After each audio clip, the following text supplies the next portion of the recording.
अमीर ननद की गरीब भाभी। रीना एक मध्यम परिवार की लड़की थी, लेकिन उसकी भाभी शिवानी एक बड़े घर की बेटी। शिवानी की शादी अभिषेक से लव मैरिज थी। अरे भाभी, ये कितना अच्छा सूट पहना है आपने। काश ऐसा मैं भी पहन पाती। अरे क्यों नहीं रीना, वैसे भी तुम्हारा और मेरा नाम तो एक ही है, जब मन करे पहन लेना। भाभी, आपको आपके पापा ने कितने अच्छे कपड़े गहने दिए हैं। मैं उनकी इकलौती बेटी जो हूँ। बेटी तो मैं भी इकलौती हूँ, लेकिन क्या करे, पापा है नहीं। पता नहीं कैसे होगी मेरी शादी। तभी वहाँ शिवानी की सास आ जाती है। अरे क्यों नहीं करेगा भाई तेरी शादी धूमधाम से, आखिर जिम्मेदारी है तो उसकी। और वो दिन भी आ जाता है जब रीना की शादी तय हो जाती है। अभिषेक, क्या हुआ? आप इतने परेशान तो कभी नहीं दिखे, कोई बात है तो बताइए मुझे। अरे शिवानी, वैसे तो शादी का सारा इंतजाम हो गया है, लेकिन गहनों का रेट तो आसमान छू रहा है।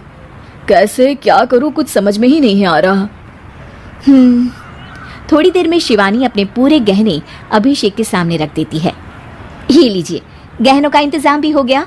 अरे नहीं नहीं शिवानी, मैं ये गहने किसी हालत में भी नहीं ले सकता। ये तुम्हारे पिता ने तुम्हें दिया था, और तुम हो कि। तभी वहाँ सास आ जाती है। अरे तो क्या हुआ, इसकी तो हो गई ना शादी, अब किसे दिखाने हैं इसने गहने। सास गहनों का डिब्बा शिवानी के हाथ से लेकर वहाँ से चली जाती है।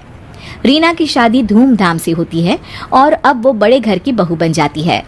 वहीं रीना की शादी के बाद शिवानी और अभिषेक उसकी शादी के कर्जों से डूब जाते हैं। मैं सोच रही हूँ नौकरी करनी शुरू कर दूँ, वैसे भी पढ़ी लिखी हूँ, आपकी थोड़ी मदद भी हो जाएगी।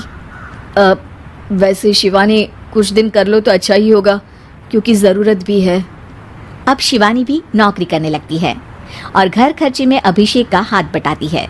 एक दिन शिवानी, रीना का फोन आया था, कह रही थी कि आने वाले त्योहार में उसके ससुराल जाना है। ठीक है माँ। अरे ठीक तो है, लेकिन एक काम कर लेना, उसके सास ससुर से लेकर पूरे खानदान के कपड़े मिठाइयाँ सब ले आना, और हो सके तो रीना के लिए छोटे से कान में पहनने के बूंदे भी। और क्या है ना, शादी में उसे सारी बड़ी बड़ी कान की ज्वेलरी दी थी, घर में पहनने के लिए तो उसके पास कुछ भी नहीं है। शिवानी सोच में पड़ जाती है कि वो क्या करे, क्योंकि कर्जों और घर के खर्चों के बाद तो पैसे बचते ही नहीं थे। शिवानी फिर अपने पिता को फोन करती है और उनसे पैसे मांगती है। देखो शिवानी, मैंने तुम्हें शादी के वक्त ही मना किया था कि ऐसे घर में शादी करनी ही नहीं चाहिए। अरे अभिषेक को शर्म आनी चाहिए जो ससुराल से पैसे मंगवा रहा है। शिवानी को पिता की बात पर गुस्सा आ जाता है। आप मेरे पिताजी हैं और मैं परेशान थी, इसलिए आपसे मदद की उम्मीद की पापा। अभिषेक को तो पता भी नहीं है कि मैंने आपसे पैसे मांगे हैं। शिवानी सोचती है कि वो अभिषेक से बात करे, लेकिन फिर उसे लगता है कि वो टेंशन ले लेगा। तभी शिवानी की नज़र हाथ के कंगन पर पड़ती है। सीधे बाजार जाती है और उसे बेचकर ननद के घर ले जाने का सारा सामान लेकर आती है और सास के सामने रख देती है। हाँ ठीक है, लेकिन फल थोड़े और अच्छी क्वालिटी के होने चाहिए थे। शिवानी कुछ नहीं कहती, वहाँ से चली जाती है। एक दिन शिवानी, रीना का फोन आया था, बहुत रो रही थी। क्यों माँ, क्या हुआ?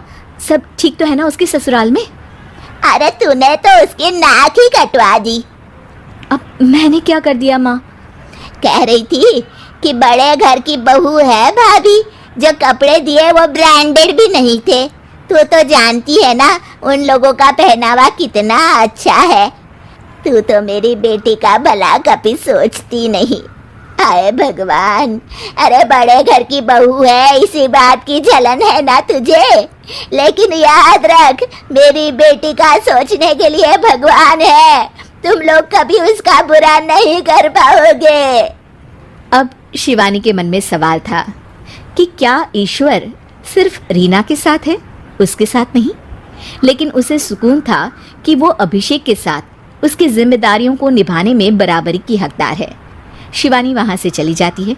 वो सास से कुछ नहीं कहती, क्योंकि अमीर घर की बहू बनकर रीना को भले ही सुकून ना हो, लेकिन गरीब घर की बहू बनकर शिवानी खुश है, क्योंकि खुशी पैसों से नहीं परिस्थितियों पर निर्भर